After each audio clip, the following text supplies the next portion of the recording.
Apparently, this was the first electric truck, a first energy company. Years and years ago, they said that somebody made this, put all these batteries in it, like the first Tesla.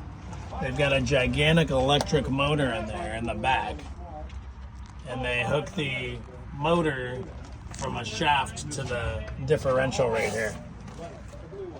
Electric powered vehicle.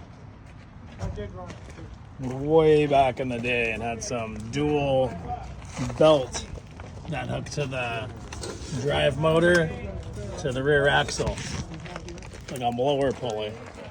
You know what? I want one. And then there's all the battery packs and the charger, like a forklift setup, sitting there in the junkyard.